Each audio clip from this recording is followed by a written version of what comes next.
So first, let me just start talking about the different kinds of motions of the LV. So that we discuss generally in strain type imaging. There's longitudinal motion, which is along the long axis of the LV. So longitudinal strain would be shortening of the LV in the long axis. And I'll explain further, but shortening has a negative number. There's circumferential, which would be in this direction over here. Circumferential is shortening also, so that has a negative number. And radial is along this axis over here, and that would have a thickening, so that would be a positive strain. So radial is the rear strain that's positive because it's thickening, while the other two axes, circumferential and longitudinal, are negative because they're shortening.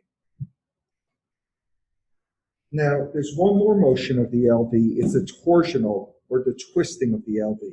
So if you're looking at the LV from the apex, if you're looking at it from the direction of the apex, not from the base, the apex moves in a counterclockwise motion while the base moves clockwise.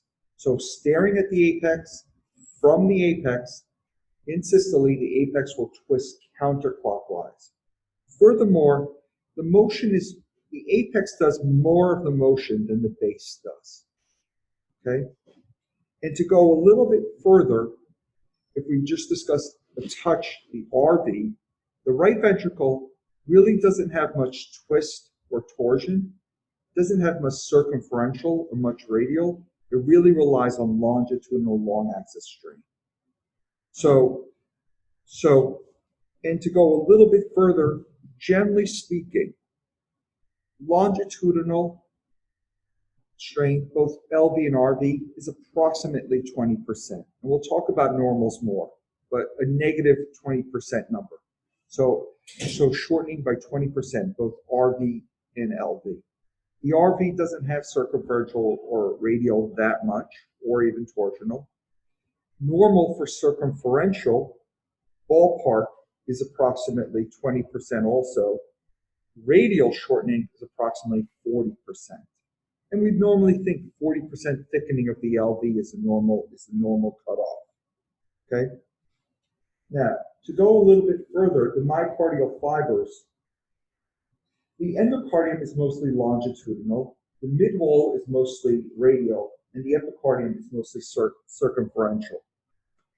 So just the way I remember that, lie inside, longitudinal endocardium, or come out is circumferential outside, ectocardium. The reason for this, but the reason that this is important, is where you measure your strain, you may get different fibers and get different numbers. And I'll talk about that a little bit more in the future. Okay, so what is strain? Strain is simply it's a unitless number, it's a percentage of change of distance over original distance. So if this is your original distance, and this is what you shorten to, this is your change of distance. So strain is change of distance over original distance. It's unitless, very simple. And one more thing is, you could do even strain rate, so strain over second. It's not that commonly applied, but you could do strain rate, but it's just strain over a period of time, strain per second. But I'm just dropping that on. So when the first idea came to do strain, the thought was to do serial M modes at a serial tissue Dopplers at a set distance throughout the whole LV. And what became more apparent is that if instead of doing serial tissue Dopplers, if you focus on these speckle patterns within the myocardium, if you did strain between these speckle patterns, you would get more consistent results. So it's become the norm now to do speckle strain, not tissue Doppler at set intervals, but to track these speckle patterns, because it seems to just get more consistent results. One more thing that I'll say is that most of the strain that we see now is longitudinal, because likewise you get more consistent results with longitudinal. It doesn't mean that circumferential and radial strain don't have usage, but it's more consistent in the industry more reproducible results with longitudinal strain, and that's what people rely on. Now, one thing I want to show you is normal numbers of strain. There has been no consistent outcome to look to see if there's disparities amongst age, BMI, gender, race. Some minimal stuff, but no consistency. And to use a normal number is not really clear. You can even go between vendors, and the numbers, there might be disparities between different vendors as they change, and even if they change their software. But generally speaking, longitudinal strain, which is what we mostly use, ballpark is about 20%. And most people would say negative 20% because longitudinal is a thinning out, is shortening. And most people say at negative 15%, you're definitely abnormal. But more what you want to do is see the change in strain patterns within the same software that you're using, rather than stick to something normal. So how is strain done?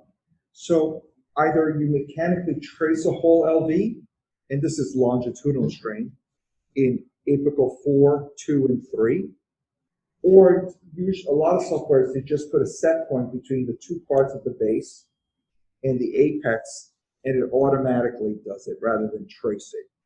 But you repeat it in it's not leave out there. No, I know that. But when she's saying she's frustrated and wants to go home, she's tired. Pattern. They're kind of be like, hey, by the way, denote the region.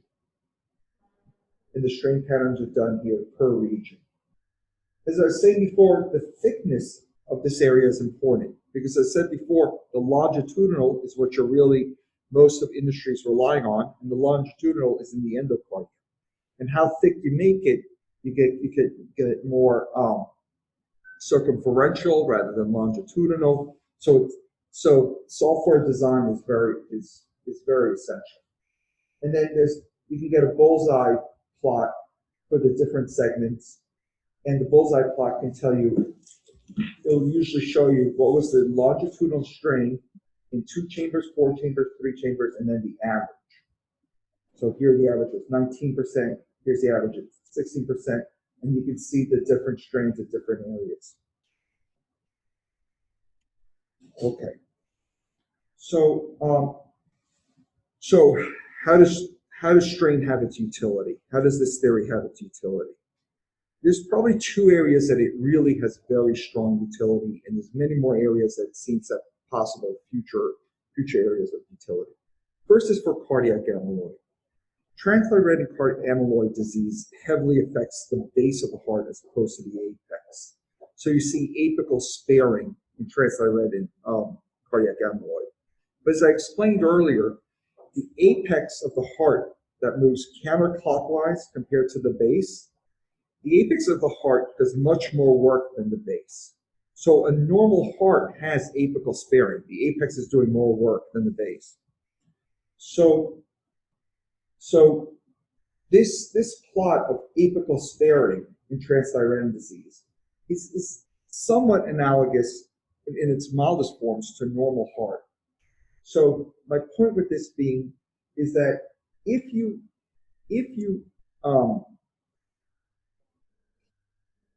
the main use of let me phrase this right. The main use of strain for transthyretin disease is that it has a high sensitivity. If you don't have any apical sparing, then you don't have transthyretin disease.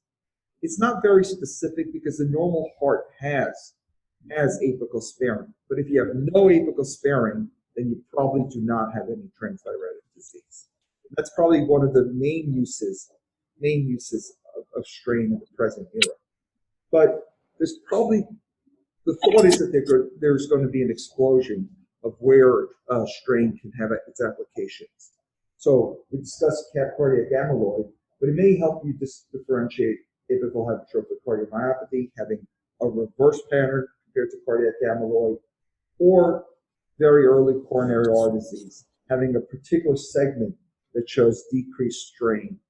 And I'm going to walk you through some of these ideas. The second area that it seems that strain has real applicability is chemotherapy cardiotoxicity. So anthracyclines, doxorubicin, and Herceptin inhibitors. So here's an example of the EF being preserved, but the strain dropping. And the drop in strain was the first sign to show that there was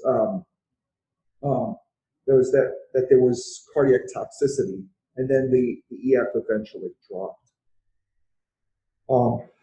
And I could show you. So these are all different kinds of strain, showing you a drop in EF in trastuzumab cardiotoxicity. And let me just orient myself to the different colors. This is a strain rate over here. This is longitudinal strain. This is the green one is actually RV longitudinal strain, and the red one is actually circumferential strain. They all seem to have a correlation with the degree of trastuzumab cardiotoxicity. Many people use, if you have a 15% drop in longitudinal strain, if there's a 15% drop in longitudinal strain, it just stop. That's indicative of maximum chemotoxicity, and you should stop your chemotherapy at that point. But where the future lies probably will be a combination of different kinds of strains put together to give possibly a cutoff point of what's the maximum amount of chemotherapy that you can use. Your anthracycline, your Herceptin inhibitors, this is where you stop. And it'll probably involve even RV longitudinal strain. So it'll be a mixture of different strains to say that should be. But in the current, a 15% drop would be for many clinicians would be a limit of chemocardiotoxicity. Here's another example of where strain can have its relativity. Here's strain done in an athlete's heart, and you can't see it over here, but I think the global strain is 19%. In a hypertensive heart, it went down to this. So different. I'm sorry, I should clarify. This is the etiology of different forms of left ventricular hypertrophy. So in an athlete's heart, it's mostly preserved. In a hypertensive heart, it's mildly reduced. In hypertrophic cardiomyopathy, it's severely reduced. This is all from one study, trying to delineate that strain could differentiate where what's severity of strain in LVH can differentiate what the etiology is. Hypertrophic cardiomyopathy giving the most severe decrease in strain. Hypertensive heart disease giving you a mild decrease. An athlete's heart giving you minimal decrease. Here's the chart. Here's the global longitudinal strain, and the numbers weren't. Here are the controls. Here's hypertrophic cardiomyopathy. Big difference between there, but there isn't that much of a difference between athlete's heart and hypertensive LVH. The real difference with hypertrophic cardiomyopathy. This is from one study, and you can see the numbers are small, but there's some promise that it could be differentiated. This is just one case study showing in constrictive pericarditis. So here in constrictive pericarditis, you can see the strain numbers are in the 20 by the septums and down to like 9, 14, 13 in the other segments by the pericardium. The thought being that and this is post pericardiectomy, showing the numbers really came back up from 9 to 25. That strain could be useful in indicating, but this is very small numbers. This is a case study. The strain can be useful in differentiating constrictive pericarditis. Okay. Here's longitudinal strain doing the RV. I want to repeat again so this remains in mind. The RV doesn't have torsional. It really doesn't have much radial circumferential. It's mostly longitudinal. There's a lot of debate if the longitudinal should just be the free wall, you should just do the free wall, or if you should do the septum also. Theoretically, the septum is more involved in the LV, so maybe we should just focus on the free wall. But you could do longitudinal strain of the RV, and I'll explain why it may be beneficial. This is called a strain M-mode map. And these strong columns, when the MO map remains in these strong columns, and I'll explain in comparison, there's homogeneousness in temporal and segmental strain, and I'll explain that. So all the segments are contracting together and contracting to similar degrees. If these lines deviated all over the place, there would be mechanical dispersion or mechanical heterogeneity. And these lines wouldn't be strong columns. It would be more wavy. And I'll go a little further. I'll explain that a little bit further. So here's an example of decreased survival in RV free wall longitudinal strain if you use 13% as a cutoff. Saying that that free wall, that longitudinal strain of the RV, here just using the free wall, not the whole RV, this is a very powerful predictive value in mortality. Here is left atrial strain, and this is nowhere near clinical acceptance at this point. These are promises of the future, but that left atrial strain, if you use the peak left atrial strain, it correlates with LVEDP. If you inversely correlates to LVEDP if you use peak left atrial strain.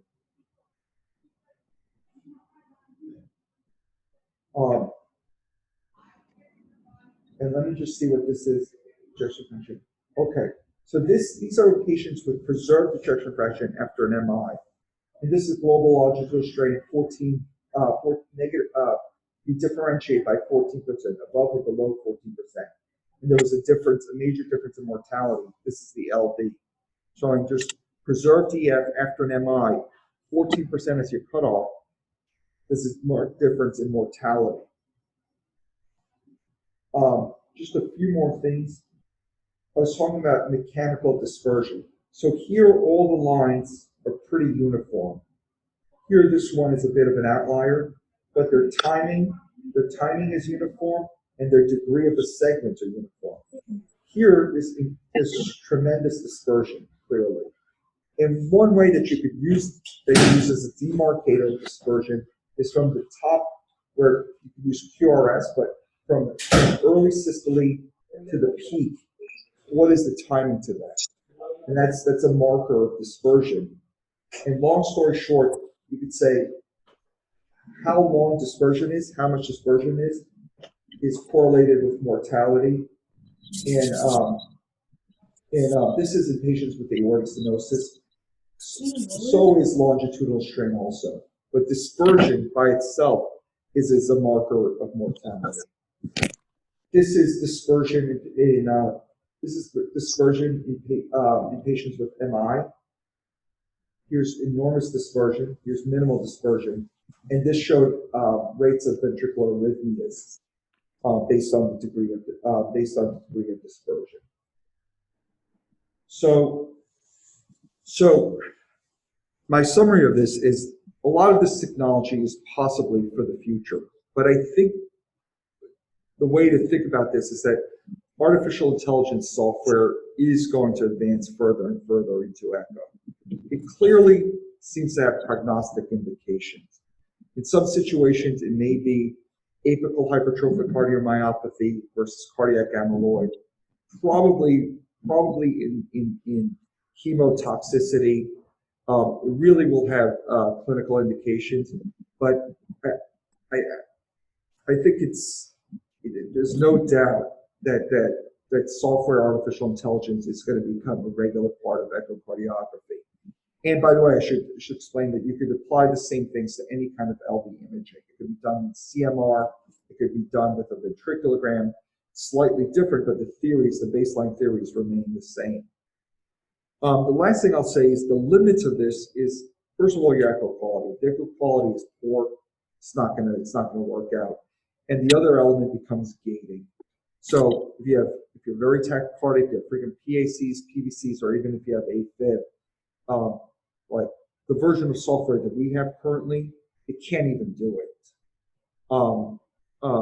Better softwares will have tremendous errors because of gating problems. So the two major limits are image quality and gating element.